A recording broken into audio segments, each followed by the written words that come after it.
Welcome back. No one knows the challenges people on welfare face better than Congresswoman Gwen Moore. She's been there and done that. She's been an advocate for those who need it the most, pushing for a bill called the Rise Out of Poverty Act.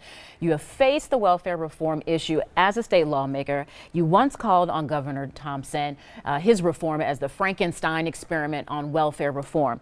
What is your concerns when you hear Paul Ryan speak of revamping social welfare? I am just terrified. I served on the budget committee when then chairman of the budget committee, Paul Ryan, was chair for almost 10 years. So I know almost chapter and verse what he intends to do.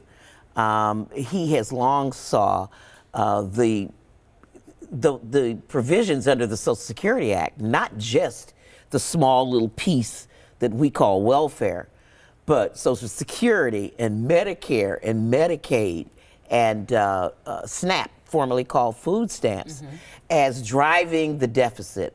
And he has really vowed to curtail these programs and to cut them as much as possible.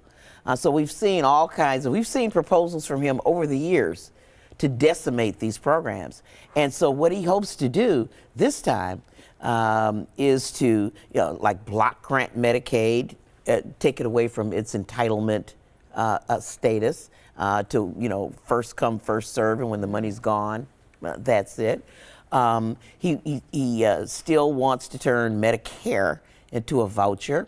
But more importantly, as it comes to so-called welfare, we have seen here this administration wanting to allow states to drug test recipients for Medicaid benefits, perhaps for food stamps, and to do work requirements for low-income people who would otherwise be eligible for these programs. You have had time, even under President Obama, to work through some of these issues on poverty and welfare reform. Do you see any common ground that can address the issues that concern you?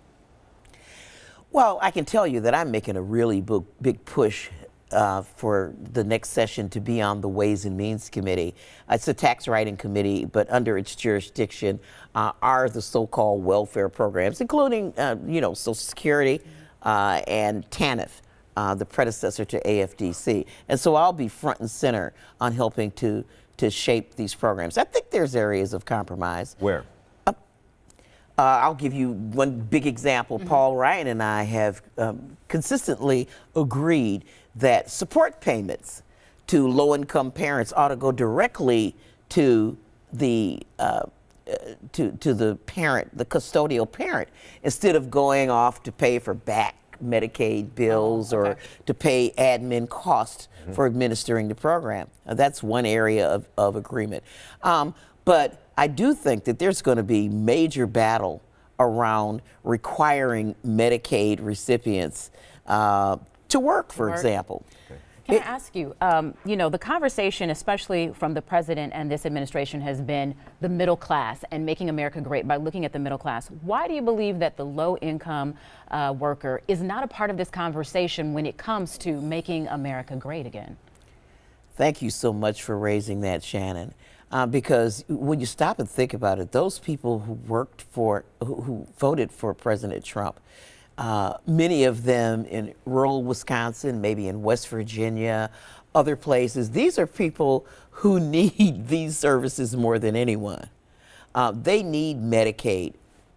When you're poor, not having health care is just yet another catastrophic problem that you face, especially if you become ill. And you may become ill as a result of being impoverished. If they're going to require you to work, think about it. There may not be any jobs available with your skill sets, a skill set mismatch. You may be needed at home to care for other people.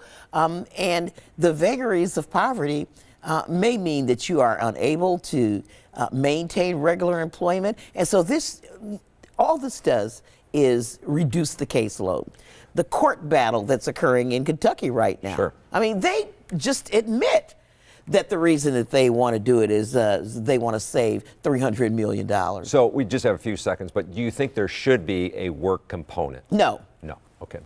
No. Bottom That line, was no. straight. Right, right. All right. The objectives of the Medicaid program is to provide health insurance for low-income, poor people. All right. All right. We're going to have to leave it at that. Thank you, Congresswoman Gwen Hey, Moore. thanks for having me. All right.